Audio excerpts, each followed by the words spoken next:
بسم اللہ الرحمن الرحیم۔ اعوذ باللہ من الشیطان الرجیم، بسم اللہ الرحمن الرحیم۔ عزیز طلبہ و طالبات، السلام علیکم۔ امید ہے آپ سب خیریت سے ہوں گے۔ طلبہ و طالبات، آج ہم جماعت ہفتم کی درسی کتاب میں شامل نظم ایک آرزو پڑھیں گے، جس کے شاعر علامہ محمد اقبال ہیں۔ آپ سب صفحہ نمبر 16 نکالیں۔ سب سے پہلے ہم علامہ محمد اقبال کا تعارف پڑھیں گے، اس کے بعد نظم کا آغاز کریں گے۔ صفحہ نمبر 16 پر ان کا تعارف موجود ہے۔ علامہ اقبال 9 نومبر 1877 کو سیالکوٹ میں پیدا ہوئے۔ کہاں پیدا ہوئے تھے؟ سیالکوٹ میں۔ اور کب پیدا ہوئے تھے؟ 9 نومبر 1877 کو۔ ابتدائی تعلیم اسکاچ مشن اسکول سیالکوٹ سے حاصل کی۔ گورنمنٹ کالج لاہور سے BA کرنے کے بعد پنجاب یونیورسٹی سے MA اور کیمبرج یونیورسٹی لنکن ان سے بیرسٹر اور میونخ یونیورسٹی سے PhD کی ڈگریاں حاصل کی۔ علامہ اقبال ہمارے قومی شاعر ہیں۔ کیا ہیں؟ قومی شاعر ہیں۔ ان کی شاعری نے مسلمانوں کو ان کے مقصد اور مقام کی یاد دہانی کروائی، مسلمانوں کو ذلت کی پستیوں سے نکالنے کے لیے ہر طرح سے کوششیں کیں۔ ان کی کچھ کتب کے نام یہ ہیں: بانگ درا، ضرب کلیم، اسرار خودی، بال جبریل۔ کون سے نام ہیں ان کی کتابوں کے؟ بانگ درا، ضرب کلیم، اسرار خودی، بال جبریل۔ انہوں نے بچوں کے لیے بھی نظمیں لکھیں، جن میں پہاڑ اور گلہری، ہمدردی، گائے اور بکری، ماں کا خواب، مکڑا اور مکی قابل ذکر ہیں۔ ہم نے علامہ محمد اقبال کا تعارف پڑھا۔ اب ہم واپس صفحہ نمبر 15 کی طرف جاتے ہیں اور دیکھتے ہیں کہ ایک آرزو میں علامہ اقبال کیا فرماتے ہیں، کیا آرزو کرتے ہیں۔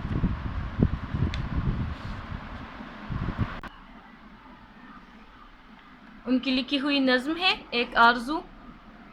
علامہ اقبال نے مسلمانوں کو خواب غفلت سے جگانے کے لیے بہت کوششیں کیں۔ ان کی شدید خواہش تھی کہ مسلمان قوم اپنا کھویا ہوا مقام دوبارہ حاصل کر لیں۔ یہ کھڑن ان کے دل کی اداسی کا سبب تھی۔ ایسے میں یہ نظم جاگتی آنکھوں سے دیکھا جانے والا ایک خواب ہے، جس کی تعبیر وہ اس نظم کے آخری اشعار کی صورت میں پانا چاہتے ہیں۔ نظم پڑھتے ہیں۔ دنیا کی محفلوں سے اکتا گیا ہوں یا رب، دنیا کی محفلوں سے اکتا گیا ہوں یا رب، کیا لطف انجمن کا جب دل ہی بجھ گیا ہو۔ دنیا کی محفلوں سے یعنی دنیا میں موجود دنیا کی رنگینی سے، دنیا کی لطف اندوزی سے اکتا گیا ہوں، بیزار ہو گیا ہوں۔ اکتا گیا ہوں، بیزار ہو گیا ہوں۔ کیا لطف انجمن کا، لطف انجمن کا لطف یعنی محفل کا مزہ جب دل ہی بجھ گیا ہو، جب دل ہی اداس ہو، بجھ گیا ہو، اداس ہو، خفا ہو۔ مرتا ہوں خاموشی پر، یہ آرزو ہے میری۔ خاموشی یعنی خاموشی، آرزو خواہش، حسرت۔ دامن میں کوہ کے ایک چھوٹا سا جھونپڑا ہو۔ کوہ پہاڑ، دامن یعنی پہاڑ کے کنارے، پہاڑ کے دامن میں ایک چھوٹا سا جھونپڑا ہو، چھوٹا سا مکان۔ لذت سرود کی ہو چڑیوں کے چہچہوں میں، سرود نغمہ، لذت مزہ۔ چشمے کی شورشوں میں باجا سا بج رہا ہو، شورش یعنی شور، آواز۔ گل کی کلی چٹک کر پیغام دے کسی کا، چٹک کر کھل کر، گل کی کلی، گل پھول کو کہتے ہیں۔ ساغر ذرا سا گویا مجھ کو جہاں نما ہو، ساغر پیالہ، ساغر پیالہ۔ جہاں نما ایسا ہو جس میں مجھے پوری دنیا دکھائی دے۔ ہو ہاتھ کا سرہانہ سبزے کا ہو بچھونا، بچھونا یعنی وہ بستر جو ہم بستر پہ، چارپائی پہ بچھا کے یا زمین پہ بچھا کے اس پہ سوتے ہیں۔ سرہانہ وہ بستر جو ہم سر کے نیچے رکھتے ہیں، جس کو ہم پشتو میں بالخت کہتے ہیں، اردو میں تکیہ کہتے ہیں، انگلش میں پلو کہتے ہیں۔ سرہانہ یعنی سر کے نیچے رکھا جانے والا بستر۔ شرمائے جس سے جلوت خلوت میں وہ ادا ہو، جلوت یعنی محفل، خلوت تنہائی۔ مانوس اس قدر ہو صورت سے میری بلبل، مانوس آدی، ننھے سے دل میں اس کے کھٹکا نہ کچھ میرا ہو، کھٹکا خوف۔ صف باندھے دونوں جانب بوٹے ہرے ہرے ہوں. صف باندھے یعنی قطار بنائے ہوئے ایک ہی لائن میں کھڑے ہوئے. بوٹے پودے ہرے ہرے سبز. ندی کا صاف پانی تصویر لے رہا ہو دل فریب ایسا کوہسار کا نظارہ. دل فریب دل کو موہ لینے والا, دل کو اچھا لگنے والا. کوہسار پہاڑ. پانی بھی موج بن کر اٹھ اٹھ کے دیکھتا ہو. موج لہر. آغوش میں زمیں کی سویا ہوا ہو سبزہ. پھر پھر کے جاڑیوں میں پانی چمک رہا ہو. پانی کو چھو رہی ہو جھک جھک کے گل کی ٹہنی. گل کی ٹہنی گل کی شاخیں, پھولوں کی شاخیں. جیسے حسین کوئی آئینہ دیکھتا ہو. مہندی لگائے سورج جب شام کی دلہن کو. سرخی لیے سنہری ہر پھول کی قبا ہو. قبا ہو لباس. راتوں کو چلنے والے رہ جائیں تھک کے جس دم. امید ان کی میرا ٹوٹا ہوا دیا ہو. بجلی چمک کے ان کو کٹیا میری دکھا دے. کٹیا یعنی جھونپڑی.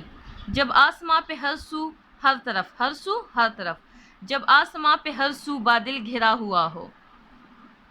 پچھلے پہر کی کوئل وہ صبح کی مؤذن. مؤذن اذان دینے والی. میں اس کا ہم نوا ہوں وہ میری ہم نوا ہو. ہم نوا یعنی ہم آواز.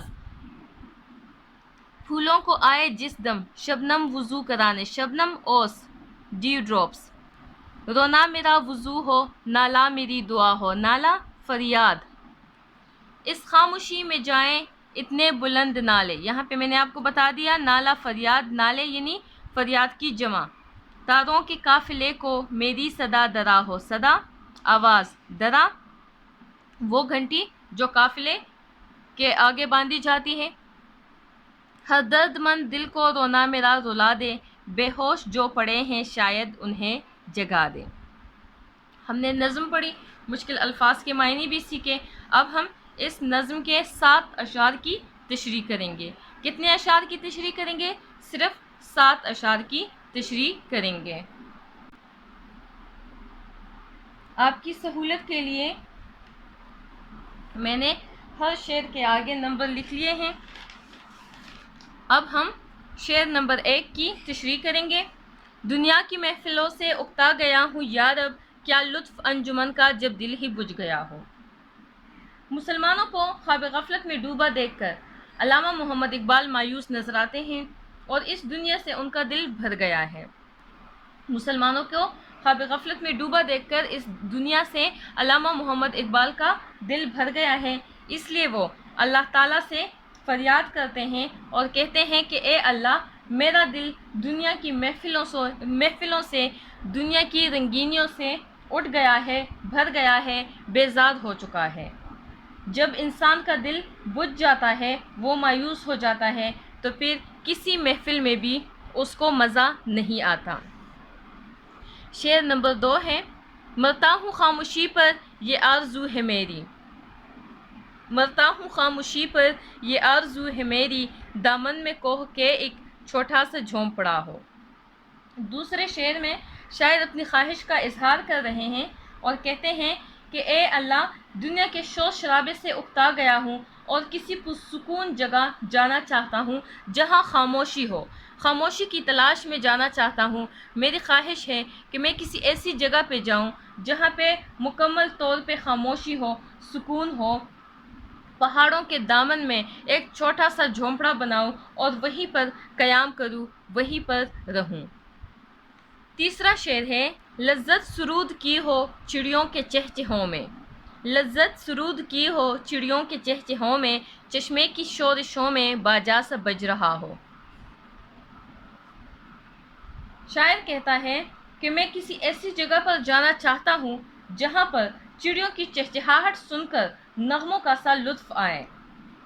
ایسا محسوس ہو کہ چڑیوں کی چہچہاہٹ نغمے کسی گیت کا لطف دے رہی ہے, کسی گیت کی لذت دے رہی ہو. اور چشمے کا پانی بہتے ہوئے کچھ ایسا شور مچا رہا ہو, کچھ ایسی آواز نکال رہا ہو جیسے کوئی باجا بج رہا ہے, جیسے کوئی موسیقی کی دھنیں ہوں. شعر نمبر 4 ہے. گل کی کلی چٹک کر پیغام دے کسی کا, ساغر ذرا سا گویا مجھ کو جہاں نما ہو. شاعر کہتا ہے کہ پھولوں کی کلیاں چٹک چٹک کر مجھے میرے دوستوں کی آمد کا پیغام دے۔ جب بھی کوئی میری طرف آنے لگے تو پھولوں کی کلیاں چٹک چٹک کر مجھے پہلے سے بتا دے کہ کوئی میری جانب آ رہا ہے، کوئی میرے جھونپڑے کی طرف آ رہا ہے۔ میرا چھوٹا سا پیالہ مجھے جادوئی پیالے کی طرح سب کچھ دکھائے، وہ جادوئی پیالہ جس میں پوری دنیا نظر آتی تھی۔ یہاں پہ اشارہ جو ہے ایک بادشاہ تھا، جمشید نام تھا ان کا۔ ان کے پاس ایک جادوئی پیالہ تھا جس میں وہ پوری دنیا کے حالات دیکھتے تھے۔ اس کی طرف اشارہ ہے، اس پیالے کی طرف اشارہ ہے۔ 5واں شعر ہے، ہو ہاتھ کا سرہانہ سبزے کا ہو بچونا، ہو ہاتھ کا سرہانہ سبزے کا ہو بچونا، شرمائے جس سے جلوت خلوت میں وہ ادا ہو۔ شاعر کہتا ہے کہ ہری ہری گھاس پر ہاتھ کا سرہانہ بنا کر لیٹا رہوں، میری تنہائی مجھے ایسا لطف دے کہ جسے دیکھ کر محفل بھی شرما جائے، قدرتی نظاروں کو دیکھ کر قدرتی ماحول میں میں پرسکون زندگی گزاروں۔ 6واں شعر ہے، مانوس اس قدر ہو صورت سے میری بلبل، مانوس اس قدر ہو صورت سے میری بلبل، ننھے سے دل میں اس کے کھٹکا نہ کچھ میرا ہو۔ شاعر کی خواہش ہے کہ اس جگہ پر رہتے ہوئے وہاں کے پرندے بھی شاعر کے ساتھ کچھ اس طرح عادی ہو جائیں کہ جب بھی وہ شاعر کو دیکھیں تو بلا خوف کے، بغیر کسی خوف کے وہاں پہ رہیں، شاعر سے کسی قسم کا خطرہ، کسی قسم کا خوف محسوس نہ کریں۔ 7واں شعر ہے، صف باندھے دونوں جانب بوٹے ہرے ہرے ہوں، صف باندھے دونوں جانب بوٹے ہرے ہرے ہوں، ندی کا صاف پانی تصویر لے رہا ہو۔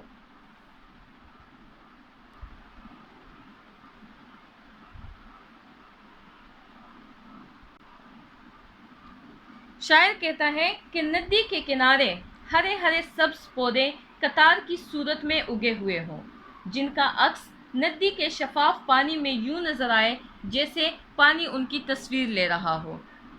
شاعر کی خواہش ہے کہ وہ مکمل طور پر ایک قدرتی ماحول میں جائے، قدرتی ماحول میں زندگی گزارے، جہاں پہاڑ ہوں، جہاں ندیاں ہوں، جہاں پودے ہوں، پرندے ہوں۔ وہ اس خواہش کا اظہار کر رہا ہے، کیونکہ اس کا دل اس دنیا سے بھر چکا ہے، مسلمانوں کو خواب غفلت میں ڈوبا ہوا دیکھ کر، مسلمانوں کو اپنی شاندار ماضی کو بلا کر، اپنے آپ کو بلا کر دیکھ کر ان کا دل بہت اداس ہے۔ وہ چاہتے ہیں کہ مسلمان پہلے جیسے ہو جائیں، اور اس چیز نے ان کو مایوس کر دیا ہے، اس لیے وہ اس دنیا کی محفلوں سے اکتا گئے ہیں اور وہ کسی پہاڑی علاقے میں جا کر اپنی زندگی اکیلے گزارنا چاہتے ہیں، قدرتی مناظر کے ساتھ۔ یہ تھا ہمارا آج کا سبق۔ اب ہم دیکھتے ہیں کہ صفحہ نمبر 16 اور 17 پر موجود مشقی سوالات میں ہم کون سے سوالات ہوم ورک یعنی گھر کے کام کے لیے لے سکتے ہیں۔ عزیز طلبہ و طالبات، آپ نے صفحہ نمبر 16 پر موجود ذخیرہ الفاظ یعنی درج ذیل الفاظ کے معینی کتب کے آخر میں دی گئی فرہنگ سے دیکھ کر لکھیے۔ یہ سوال آپ لوگوں نے اپنی کاپیوں میں خوش خط لکھنا ہے۔ پھر یہاں سوال ہے تشریح، مدرج ذیل اشعار کی تشریح کیجیے۔ اس میں پہلا شعر، دنیا کی محفلوں سے اکتا گیا ہوں یارب، کیا لطف انجمن کا جب دل ہی بجھ گیا ہو۔ اس شعر کی تشریح آپ لوگوں نے اپنی کاپیوں میں لکھنی ہے۔ آپ لوگوں کے پاس نوٹس موجود ہیں، نوٹس آپ لوگوں کو فراہم کیے گئے ہیں، نوٹس میں ان کی تشریح موجود ہے، لہٰذا آپ نے وہاں سے نقل کر کے اپنی نیٹ کاپیوں میں لکھنا ہے۔ پھر ہے ہمارے پاس علامہ اقبال کا تعارف۔